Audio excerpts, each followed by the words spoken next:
एक वाइफ को पता करना था कि क्या उसका हस्बैंड उस पर चीट कर रहा है या नहीं, तो उसने एक लड़की को उसके पास भेजा। अचानक से उस लड़की ने अपना माइंड चेंज कर लिया था और वो हस्बैंड को ही ब्लैकमेल करने लग गई। इसी के साथ एक आर्टिस्ट भी वाइफ के पीछे पड़ा हुआ था। अब क्या इनका मैरिज बच पाएगा, ये हम ट्रस्ट ये 2021 की एक मिस्ट्री हॉलीवुड मूवी में देखेंगे। अगर आपको वीडियो अच्छा लगता है तो प्लीज इसे लाइक और कमेंट जरूर कर दीजिएगा। अब बिना किसी देरी के एक्सप्लेनेशन स्टार्ट करते हैं। मूवी स्टार्ट होती है और हम हमारी मेन कैरेक्टर ब्रूक को पेरिस से आता हुआ देख सकते हैं। वो बहुत ही ज्यादा टेंशन में थी, वहां पर वो रो भी रही थी। वो घर आकर अपने हस्बैंड ओवेन को गले लगाती है। इसके बाद हमें 5 दिन फ्लैशबैक में दिखाए जाते हैं। रात में सोए हुए थे तभी ब्रूक को एसगार का मैसेज आता है। ओवेन ने कहा कि इस आदमी को टाइम डिफरेंस के बारे में पता नहीं है। ब्रूक कहती कि एसगार न्यूयॉर्क में ही है। उसका एक आर्ट का शो था और ब्रूक की आर्ट गैलरी है, वो उसी को रिप्रेजेंट कर रही है। इसके बाद नेक्स्ट सीन में एसगार की इंटरव्यू चल रही थी।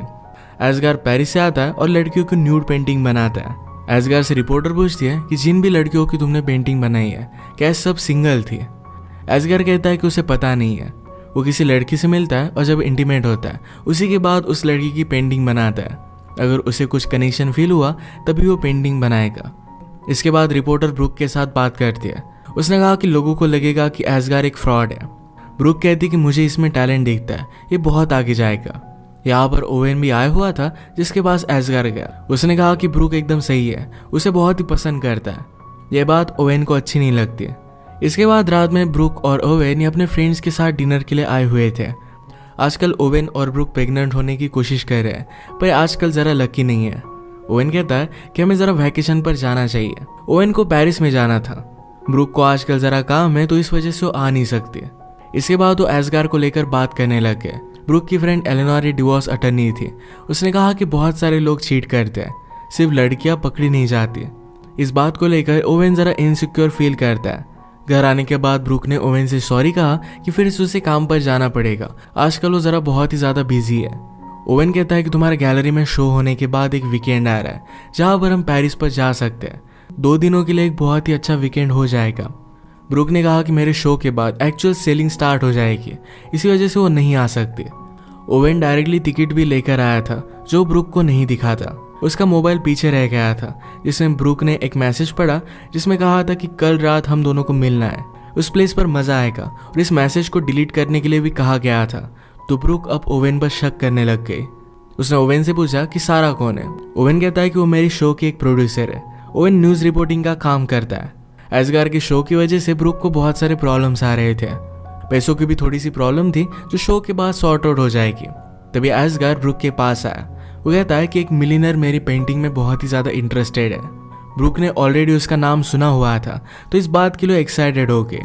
पर एसगार कहता है कि वो यहाँ पर नहीं आने वाला, यानी कि न्यूयॉर्क में नहीं आएगा, हमें उसके पास जाना पड़ेगा पेरिस में। ये बात ब्रूक के लिए जरा हार्ड थी क्योंकि शो के चलते इस तरीके से वो नहीं जा सकती। एसगार कहता है कि मैं बिजनेस की बातें नहीं कर सकता, तुम्हें उसे हैंडल करना पड़ेगा, मैं तुम्हारे बिना वहां पर नहीं जाऊंगा। तो जल्दी से हम वहां पर चले जाते हैं। ब्रूक ने यह बात अपने लॉयर फ्रेंड को बताई। उसने मजाक किया कि तुम एसगार के साथ पेरिस में जाने वाली हो, शायद नेक्स्ट तुम्हारे हस्बैंड को ही मुझे रिप्रेजेंट करना पड़ेगा। इसके बाद ये बात बताने के लिए ब्रूक ओवेन के पास आए। ओवेन के साथ शो की लड़कियां थी जो देखकर ब्रूक जरा जेलस हो जाती है। उसने सारी सिचुएशन ओवेन को समझाई और लास्ट में कहती कि मुझे पेरिस में जाना पड़ेगा। ब्रूक पहले तो यही चाहता था, पर ब्रूक एसगार के साथ जा रही है, इस वजह से उसे गुस्सा आ जाता है। उसने वीकेंड पर अपना शो कैंसिल किया था, पर अब ये शो वो ले लेता है। आज मिडिल ऑफ द नाइट वो अचानक से उठकर कहीं चला गया। उसने एक टैक्सी बुक की थी। इसकी इन्फॉर्मेशन ब्रूक को उसके टैबलेट से मिल जाती है। वो कहाँ पर जा रहा है इसका एड्रेस भी उसे दिख गया। उसने उसे कॉल करने की बहुत कोशिश की पर उसका कॉल लगा ही नहीं। रात में इसके बारे में ओवेन से पूछते हैं तो ओवेन ने कहा कि मेरा कुछ काम था, एक स्टोरी मुझे कवर करनी थी। ब्रूक उसे ऐसे जाने के लिए सॉरी कहती है।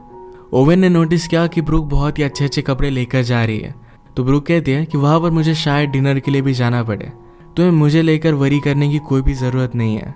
उसने कहा कि हमें एक दूसरे पर ट्रस्ट करना चाहिए। ब्रूक के जाने के बाद ओवेन अपने फ्रेंड के साथ एक बार में आया। वो कुछ ड्रिंक्स ले रहे थे पर ओवेन ज्यादा ड्रिंक नहीं करता। अचानक से एक लड़की ओवेन को अप्रोच करती है जिसका नाम था एमी। एमी ने उसे न्यूज से पहचान लिया था। वो कहती है मेरे कॉलेज में एक पेपर था जिसकी वजह से मुझे तुम पर रिसर्च करना पड़ा। वो उसकी एक बहुत ही बड़ी फैन है। इसी के पैरेलल में ब्रूक और एसगार ये बिजनेसमैन के साथ बातें कर रहे थे। यहाँ पर एस्गार ब्रूक के साथ फ्लर्ट करने की कोशिश करता है, पर ब्रूक उसे भाव नहीं देती है। न्यूयॉर्क में ओवेन एमी के साथ था, पर अब वो घर जाना चाहता था। पर एमी कहती है मेरी फ्रेंड 2 मिनट में यहाँ पर आ रही है, वो तुम्हारी बहुत बड़ी फैन है, तो उससे तुम मिल लेना। उसने उसका ऑटोग्राफ भी लिया। ओवेन के फ्रेंड एडम को जाना था, तो एडम ने कहा कि हमें यहाँ से चलना चाहिए, पर ओवेन उस लड़की के लिए रुक रहा था। एडम रियलाइज करता है कि ओवेन एक गलती कर रहा है। एमी को अपनी फ्रेंड का मैसेज आता है कि आज रात वो आ नहीं पाएगी, पर फिर भी ये बात वो ओवेन को नहीं बताती है।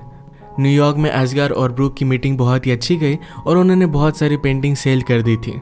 एस्गार ने कहा कि तुमने मेरे टैलेंट को देखा और उसी वजह से मैं सब कुछ कर पाया हूँ। उसे एक व्यू दिखाकर कहता है कि इस ब्यूटीफुल से व्यू को देखो, मेरे साथ इसी मूवमेंट पर रहो। ब्रूक ने कहा कि मुझे जाना पड़ेगा। एस्गार कहता है कि सिर्फ मेरे साथ एक ड्रिंक लो और इसके बाद हम देखेंगे। इसी के पैरेलल में हम देखते हैं कि ओवेन एमी के साथ इंटीमेट हो गया था। ब्रूक के ओवेन को बहुत सारे मैसेज आ रहे थे, पर वो कुछ भी रिप्लाई नहीं कर रहा था। ओवेन एमी से कहता है कि मेरी एक वाइफ है जिससे मैं बहुत ही प्यार करता हूँ, मैंने आज तक ऐसा कुछ भी किया नहीं था। एमी जरा गुस्सा हो गई कि वो उसे बाहर निकालने की कोशिश कर रहा है। ओवेन ने कहा कि अब मैं फिर से तुमसे मिलना नहीं चाहता। एमी ने कहा कि तुम जैसा चाहते हो वैसा ही मैं करूंगी, पर तुम्हें मेरा एक काम करना पड़ेगा। वो भी कॉलेज में जर्नलिज्म का एक कोर्स कर रही थी और इसके बाद उसे जॉब चाहिए होगी, तो ओवेन के कॉन्टैक्ट से उसे जॉब मिल सकती है। उसी का लेकर उसे ब्लैकमेल करने लग गए। ओवेन भी अपना मैरिज सेव करने के लिए इस बात के लिए मान जाता है। इसके बाद हम देखते हैं कि ब्रूक घर पर आई। वो घर आते ही ओवेन को गले लगा लेती है। अगले दिन गैलरी में एस्गार ने ब्रूक की पेंटिंग बनाई थी। ब्रूक ने कहा कि हम इसे एग्जिबिट नहीं कर सकते, ये मेरी तरह ही दिख रही है। एस्गार कहता है कि तुम्हारी तरह नहीं है। ब्रूक ने इस पेंटिंग का नाम उससे पूछा, तो एस्गार कहता है कि इस पेंटिंग का नाम ब्रूक है। उसे मना कर रही थी, पर एस्गार मानता नहीं। रात में इनका शो हुआ। ओवेन पहचान लेता है कि पेंटिंग ब्रूक की है। जिस तरीके से एस्गार ब्रूक के पास था, ये सारी चीजें उसे अच्छी नहीं लगी। उसके फ्रेंड ने भी पहचान लिया था कि ये पेंटिंग ब्रूक की है। ये शो अच्छा बिक रहा था, तो ब्रूक और एस्गार दोनों बहुत ही खुश थे। यहाँ पर हम देख सकते हैं कि एमी भी पहुंच जाती है। ओवेन ने उसे देखा और डर जाता है। वो अपने फ्रेंड से कहता है कल रात में तुम्हारे साथ था, यही हम स्टोरी बनाएंगे। पूरी रात हम ड्रिंक करते रहे और मैं किसी और से मिला ही नहीं। उसके फ्रेंड ने पूछा कि तुमने आखिर में किया क्या है। ओवेन ने कहा कि मैंने एक बहुत बड़ी मिस्टेक कर दी। फ्रेंड को भी ओवेन पर गुस्सा आता है। ओवेन को एमी को देखते हुए ब्रूक ने देख लिया और उसे पूछती है क्या तुम उस लड़की को जानते हो। ओवेन ने कहा कि मैं बहुत सारे लोगों को मिलता रहता हूँ, तो उसे याद नहीं है। एमी को देखने के बाद एस्गार उसके पीछे पड़ गया और आकर वो ब्रूक से उसे मिलवाता है। ब्रूक ने ओवेन को इंट्रोडक्शन दिया, तो एमी कहती कि मैं उसे जानती हूँ, कल ही मैंने इनका ऑटोग्राफ लिया था। ओवेन कहता है कि मैं ज़रा कन्फ्यूज्ड हूँ, मैं शायद तुम्हें नहीं जानता। अब इसके बाद एमी को जाना था, तो एस्गार भी उसके पीछे पीछे जाता है। एमी डायरेक्टली ओवेन के घर पर आए, जहाँ पर ओवेन अकेला था। ओवेन ने कहा कि हम दोनों फिर से नहीं मिल सकते, पर एमी कहती है यहाँ पर चल क्या रहा है, इसके बारे में तुम्हें कुछ भी आइडिया नहीं है। इसके बाद हमें और एक फ्लैशबैक दिखाया जाता है, जब सारे फ्रेंड्स मिलकर डिनर के लिए गए हुए थे। ब्रूक ने अपने लॉयर फ्रेंड से बात की थी और कहा था कि शायद उसे लग रहा है कि ओवेन उस पर चीट करता है। फ्रेंड ने कहा कि ऐसा कुछ भी नहीं होगा, सिर्फ उस पर ज़रा ध्यान रखो। उसी रात अचानक से ओवेन कहीं चला गया था, तो इसके बाद ब्रूक अगले दिन फिर से अपने फ्रेंड से मिली थी। उसके फ्रेंड ने उसे समझाने की कोशिश की कि वो एक्चुअल में काम में होगा, पर ब्रूक मानती नहीं। उसे लगता है कि कुछ ना कुछ तो गड़बड़ है। फ्रेंड ने कहा कि बहुत सारे केसेस में जब भी हमें प्रूव करना होता है कि हस्बैंड चीट कर रहा है, तब हम एक लड़की को उसके पास भेजते हैं। अगर वो उसके साथ फ्लर्ट करने की कोशिश करता है या फिर कुछ अलग होता है, तो ये सब हम रिकॉर्ड कर लेते हैं। ऐसी एक एजेंसी को जानती थी जिसका नंबर वो ब्रूक को देती है। उसने ये भी कहा कि तुम्हें ओवेन पर ट्रस्ट करना चाहिए, तुम्हें इसकी ज़रूरत नहीं पड़ेगी। रात में ओवेन का इस तरीके से जाना ब्रूक को सोने नहीं देता। जहाँ पर ओवेन ने कैब बुक की थी, इसकी लोकेशन ब्रूक ने देखी। एक बहुत ही अच्छा मॉडल था। ब्रूक से अब रहा नहीं जाता, एक्चुअल सिचुएशन क्या है उसे पता करना था, तो उस एजेंसी को उसने कॉल कर दिया। अगले दिन एक लड़की से वो मिली और ये लड़की एमी ही थी। एमी को ही ओवेन को रिजाने का अब जॉब दिया गया था। ब्रूक कहती कि तुम ज़रा अलग लग रही हो, तुम ओवेन के टाइप की नहीं हो। एमी ने कहा कि जब मैं रात में जाऊंगी तो ज़रा अलग लगूंगी, तुम मुझ पर पूरा ट्रस्ट कर सकते हो। मेरा एक बॉयफ्रेंड है जिससे मैं बहुत ही प्यार करती हूँ, मैं कभी भी उस पर चीट नहीं करूंगी। ब्रूक ज़रा अनश्योर थी। एमी ने कहा कि अगर तुम्हें लगता है कि हमें ये सब कैंसिल कर देना चाहिए, तो मुझे सिर्फ एक मैसेज कर देना और मैं वहाँ से चली जाऊंगी। इसके बाद ब्रूक जब पेरिस में थी, एस्गार उस पर मूव करने की कोशिश कर रहा था, तभी ब्रूक ने एमी को मैसेज कर दिया था कि सारी डील ऑफ कर दो, पर एमी ने ये बात नहीं सुनी थी। एमी ने ओवेन के साथ मिलने के बाद रियलाइज़ किया था कि उसे जॉब अपॉर्चुनिटी चाहिए और इसके लिए कुछ भी कर सकती है। उनकी कन्वर्सेशन की वीडियो निकालने वाले एक आदमी को भी उसने घर पर भेज दिया। पेरिस में एस्गार और ब्रूक जब ड्रिंक ले रहे थे तो एस्गार ब्रूक से पूछता है, तुमने मुझे क्यों चूज किया? ब्रूक कहती कि तुम बहुत ही ज्यादा टैलेंटेड हो, ये बात सिर्फ तुम्हें पता नहीं है। ब्रूक कहती कि तुमने मुझे क्यों चूज किया? एस्गार ने कहा कि तुम बहुत ही ज्यादा ब्यूटीफुल हो, जब मैं पेंट करता हूँ तो मुझे म्यूजिक सुनाई देता है, पर जब मैं तुम्हारे साथ होता हूँ तब भी मुझे वही म्यूजिक सुनाई देता है। यानी कि उन दोनों में जो भी है ये बहुत ही ज़्यादा स्पेशल है और इसे वो एक्सप्लोर करना चाहता था। ब्रूक इस बात के लिए उसे मना कर देती है। उसने एमी को कैंसिल करने का मैसेज किया था पर एमी का कुछ भी रिप्लाई नहीं आता। इस बात से वो बहुत ही ज़्यादा डिस्टर्ब हो गई थी और ओवेन को भी कॉल लग नहीं रहा था। इससे वो बहुत ही ज़्यादा सैड हो जाती है। उसने सुबह ओवेन को कॉल लगाया और पूछा कि रात में तुम कहाँ थे? ओवेन ने कहा कि मैं बार में गया था, 1-2 ड्रिंक्स मैंने लिए और मैं घर पर आ गया। ये सब बातें ओवेन के साथ एमी सुन ही रही थी। ये दोनों एक दूसरे को आई लव यू कहते हैं। अब ब्रूक यहाँ से जा रही थी तो एस्गार उसे कहता है कि हम दोनों के बीच में अगर कुछ भी है, थोड़ी सी भी फीलिंग्स है, तो हमें इसे एक्सप्लोर करना चाहिए। ये सुनने के बाद भी ब्रूक वहाँ से चली गई। अगले दिन गैलरी में एमी ब्रूक से मिलने के लिए आई। एमी कहती है, कल रात कुछ अजीब हुआ, मेरी फ़ोन की बैटरी भी चली गई थी, यानी मैं कुछ भी ऑडियो रिकॉर्ड नहीं कर पाए और हमारा वीडियो वाला आया ही नहीं। इस वजह से उसके पास कुछ भी प्रूफ नहीं है। पर वो कहती है कि ओवेन तुम्हारी टेस्ट पास हो चुका है, उसने मुझे कम्प्लीटली इग्नोर कर दिया था। ब्रूक को ये सब चीज़ें बहुत ही अजीब लगती है। वो अब भी शक कर रही थी। वो कहती कि मुझे ये भी नहीं पता कि एक्चुअल में तुम वहाँ गई थी या नहीं। एमी ने ओवेन से जो ऑटोग्राफ लिया था ये वो ब्रूक को दिखा दिया। कहती कि मेरे पास प्रूफ है। इसके बाद ब्रूक ने एमी को पे कर दिया। कहती है, रात में मेरी आर्ट गैलरी देखने के लिए आना, तुम्हें मज़ा आएगा। अब कल रात एक्चुअल में हुआ क्या था ये बात हमें पता चलती है। ओवेन बाहर से जाने वाला था पर एमी उसे रोक लेती है। एमी कहती कि मेरे पास कुछ सेलिब्रिटीज़ की एक लिस्ट है, मैं मेरे बॉयफ्रेंड के साथ रिलेशनशिप में हूँ पर फिर भी इन सेलिब्रिटीज़ के साथ मैं अफेयर कर सकती हूँ। ओवेन ने कहा कि फर्स्ट नंबर पर कौन है? एमी कहती कि मैं फर्स्ट नंबर बताने से नहीं डरती, 4 नंबर पर तुम्हारा नाम है। इसी के बाद उन्होंने नाइट एक साथ स्पेंड की थी। रात में एमी जब आर्ट गैलरी में आई तो ओवेन ने कहा कि उसे मिला ही नहीं है। इससे बात साफ साफ पता हो जाती है कि ओवेन और एमी ये दोनों झूठ बोल रहे हैं, क्योंकि एमी के पास उसका ऑटोग्राफ था। ब्रूक इस बात से उस पर शक करने लग गई। एस्गार एमी को घर लेकर जाना चाहता था। वो अपनी गाड़ी लेने के लिए गया, तभी ओवेन एमी से बात करने लगता है। ओवेन पूछता है कि तुम यहाँ पर कर क्या रही हो? एमी कहती कि इस सिचुएशन के बारे में तुम्हें कुछ भी पता नहीं है। तभी वहाँ पर एस्गार आ गया। एस्गार ओवेन से कहता है कि यहाँ डार्क में तुम कर क्या रहे हो? ओवेन ऑलरेडी गुस्सा था तो एस्गार को पंच कर देता है।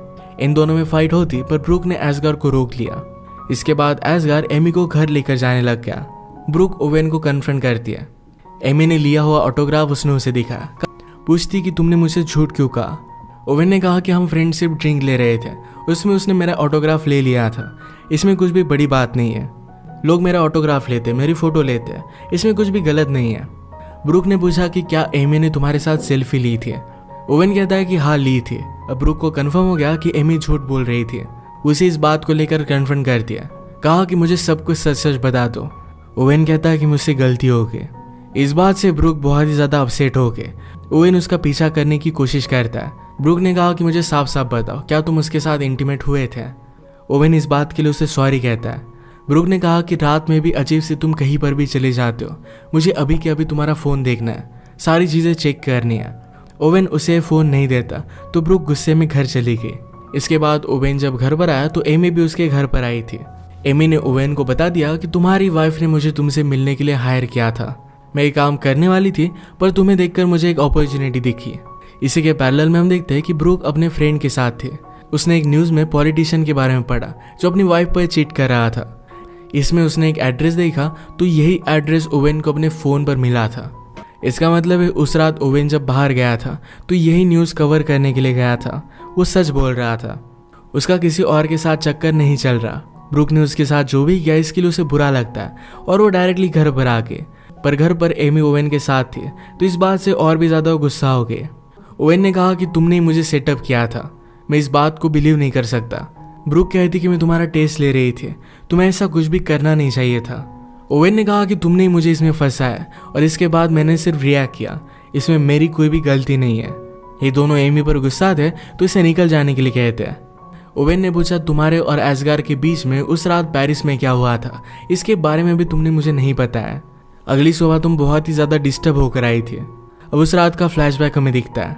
ब्रूक एमी को कांटेक्ट नहीं कर पा रही थी तो इस बात से वो बहुत ही ज़्यादा डिस्टर्ब हो गए। एजगर उसे ऐसे देख लेता है। उसने कहा कि मेरे रूम में आओ। उसने उसे एक स्ट्रीट दिखाई और कहा कि ऐसे एक वॉल पर मैं पेंट करता था और तुमने मेरा टैलेंट डिस्कवर किया है। हम दोनों इस मोमेंट में हैं, हमें इसे इस तरीके से जाने नहीं देना चाहिए। उसके साथ इंटीमेट होने लग गया, पर ब्रूक ने उसे मना कर दिया। अब प्रेजेंट में ओवेन ने ब्रूक से पूछा था कि क्या तुम्हारे और एसगार के बीच में कुछ है। तो ब्रूक कहते कि तुमने मुझ पर चीट किया, तो ये सवाल तुम नहीं पूछ सकते। इसका आंसर वो उसे कभी भी नहीं देगी। इसके बाद ओवेन ने अपनी बैग भरी और यहाँ से वो जाने लग गया। ब्रूक उसे पूछती है कि क्या तुम क्रिसमस के लिए वापस आओगे। ओवेन ने अपने सूट में से टिकट निकाले। उसने कहा कि क्या मेरे साथ क्रिसमस के लिए पेरिस पर आओगी। ब्रूक इसके लिए हाँ कह देती है। इन दोनों ने एक दूसरे को माफ कर दिया था। इसके बाद बहुत सारा टाइम गुजर जाता है और हम इन दोनों की बेबी को भी देख सकते हैं। इसी के साथ ये मूवी एंड हो जाती है। अगर आपको एक्सप्लेनेशन अच्छा लगा तो प्लीज़ इस वीडियो को लाइक और कमेंट ज़रूर कर दीजिएगा। मैं बहुत सारी मूवीज़ लेकर आते रहता हूँ, तो प्लीज़ इस चैनल को सब्सक्राइब कर दीजिए और बेल नोटिफिकेशन आइकन दबाना मत भूलिएगा। हम फिर से मिलेंगे और एक नई मूवी के साथ। तब तक के लिए थैंक यू और आप अपने आप का ख्याल रखिए।